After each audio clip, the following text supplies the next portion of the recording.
துளசி வந்துட்டு நிலாவை கூப்பிட்டுட்டு வெளியே போக பார்க்குறாங்க. அப்போ கரெக்டாக வெற்றி வக்கீலோடு வராரு. ஒரு நிமிஷம் மேடம், கொஞ்ச நேரம் உள்ளே போங்கன்னு சொல்கிறாங்க. அப்புறம் அவங்க அப்பாவை கூப்பிட்றாங்க.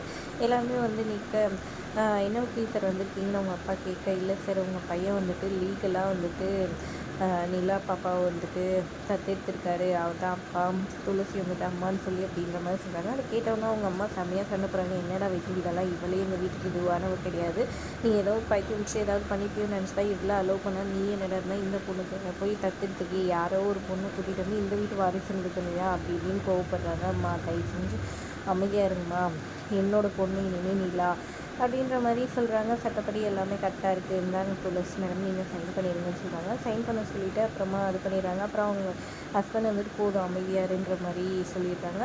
அதுக்கப்புறம் பூஜையெல்லாம் வந்துட்டு ஐயரை கூப்பிட்டு வந்துட்டு பண்ணுறாங்க. நம்ம வெற்றி எல்லாமே சந்தோஷமாக பூஜை எல்லாம் எல்லாத்தையும் பண்ணி முடிச்சுட்டு இங்கே இவங்க சொல்லிடுறாங்க. துளசி சொல்கிறாங்க, இனிமேல் நீ வெற்றி அப்பான்னு கூப்பிடுன்ற மாதிரி நிலாக்கிட்ட சொல்ல, அவங்களும் வெற்றி அப்பான்னு சொல்ல அப்படியே சந்தோஷமாக கட்டி பிடிச்சிருக்காரு நம்ம வெற்றி.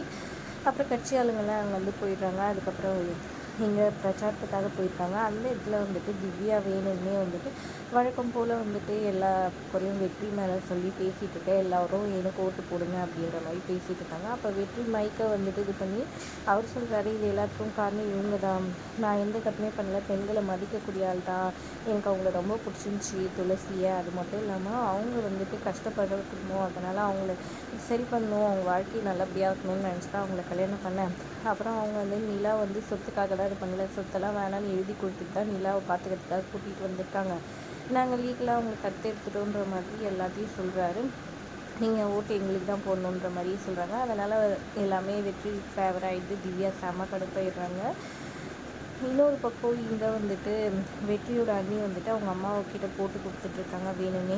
மாமா வந்துட்டு இந்த துளசியை அப்படியே ரொம்ப பாசமாக பார்த்துக்கிட்டாரு. எனக்கு நாள் போனால் அந்த வீட்டுக்கு இந்த வீட்டுக்கு அவள் தான் வந்துட்டு எல்லா இதுவாக ஆகிடுவா போல இருக்குது, மாமாவையும் கைக்குள்ளே போட்டுக்கிட்டு அப்புறம் நீங்கள் எதுவுமே இல்லாமல் ஆகிடுவீங்க அப்படி இப்படின்னு சொல்லிட்டு ஒரு பேர் உஷாராக இருங்கன்னு சொல்லி பேச அவங்க ரொம்பவே பதட்டமாயிடுறாங்க. அதில் ஒரு ஆக்டிங் விதமாக வந்துட்டு மயக்கம் போட்டு விழுந்துடுறாங்க. ஐயோ வாங்க வாங்க மற்ற மயக்கம் போட்டு விட்டாங்கன்னு சொல்லி கத்துறாங்க. எல்லாருமே வராங்க. வெற்றியும் துளசியும் வந்துட்டு அவங்களுக்கு ஹெல்ப் பண்ண நினைக்க அவங்க கண் முடிச்சுட்டு கோவப்பட்டு ஒழுங்காக நீங்கள் வெளியே போயிடுங்க, நீங்கள் இருக்கவே கூடாதுன்ற மாதிரி கோவப்பட்டு கத்துறாங்க. இன்னொரு பக்கம் வெற்றியோட அப்பா வந்துட்டு அவங்க ஒய்ஃப் கிட்டே சொல்லிட்டு இருக்காங்க, எங்கள் பாரு எலெக்ஷன் வரைக்கும் தான் அந்த பொண்ணு இருக்க வச்சு இந்த இதோட எலெக்ஷனில் ஜெயிச்சிட்ட பின்னாடி அந்த பொண்ணு நானே இந்த வீட்டை விட்டு வெளியே அனுப்புகிறேன் அப்படின்ற மாதிரி சொல்கிறாரு. உண்மையிலே அவர் சொல்கிறாரா, இல்லை துளசி சொல்லி சொல்கிறாரா, இல்லை பொய்க்காக அவங்க ஒய்ஃபை வந்துட்டு நல்லபடியாக ஆக்கணுன்றதுக்காக சொல்கிறாரான்றதை பொறுத்திருந்து பார்க்கலாம். வீடியோ பிடிச்சிருந்தா லைக் பண்ணிக்கோங்க.